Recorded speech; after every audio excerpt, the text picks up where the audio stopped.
Hello friends, good morning all. நீ பார்க்கலாமா? தம்பி காலையில் என்ன சாப்பிட்டான்னு சொல்லி தோசையும் வடையும் தான் சாப்பிட்டான். பிறகு அம்மாவும் தம்பி தான் சாப்பிட்டது வீடியோ இருக்குது. ஏன்னா நான் சாப்பிடல பிரேக்ஃபாஸ்ட், அதனால பிரேக்ஃபாஸ்ட்டை ஸ்கிப் பண்ணிட்டு வயிறு ரொம்பவே ஃபுல்லாகவே இருந்து. நீங்கள் இதுக்கு முன்னால் இருக்கிற ப்ளாக் பார்த்துருப்பீங்க. நாங்கள் நாசிக் போய்ட்டு வந்தோம், ட்ராவலிங்கில் கூட வந்தோமா, வந்து ரொம்ப சாப்பிட்டேன். இதெல்லாம் முடியலன்னு சொல்லி சாப்பிடலன்னா காலையில் பிரேக்ஃபாஸ்ட். இது சாயந்தரம் நான் மத்தியானம் மாதிரி தான் சப்பாத்தி பண்ணியிருந்தேன். சிம்பிளாக தான் சப்பாத்தி பண்ணியிருக்கேன். ஸ்டார்டிங்கில் யாருக்குமே சப்பாத்தி பண்ண வராது. எல்லோரும் சில பேர் சொல்லுவாங்க சப்பாத்தி வரலன்னு.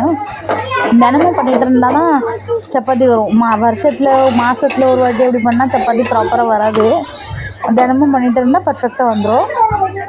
ஆனால் சப்பாத்தி சாப்பிட்டது எதுவுமே குவான்டிட்டியாக எது சாப்பிட்டாலுமே நல்லது தான். ஆனால் எதையுமே குவான்டிட்டி ఎక్కువவே சாப்பிட்டுக்கணும், நிறைய சாப்பிடக்கூடாது.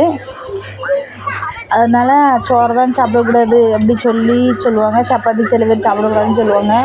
எது சாப்பிட்டாலும் கொஞ்சம் கம்மி குவான்டிட்டியில் சாப்பிட்டா கூட எல்லாத்துக்குமே ஹெல்த் நல்லா தான் இருக்கும்.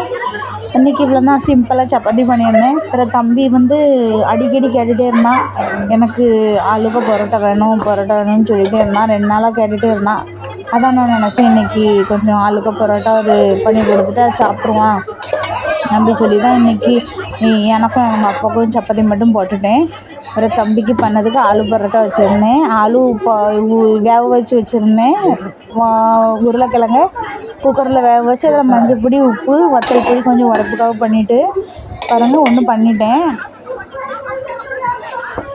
பிறகு மிச்சம் இருக்கிறதெல்லாம் வச்சுருந்தேன். மொத்தம் 3-4 தான் அவனுக்கு பண்ணி கொடுத்தேன்.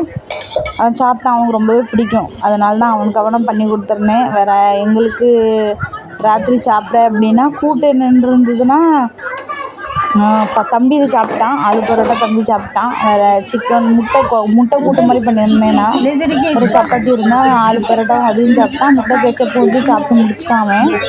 அவங்க அப்பா என்ன சாப்பிட்டாங்க அப்படின்னா மீன் குழம்பு இருந்தது. 2 நாள் முன்னால் ஒரு நாள் முன்னால் உள்ள குழம்பு அம்மா பண்ணி கொடுத்தாங்க.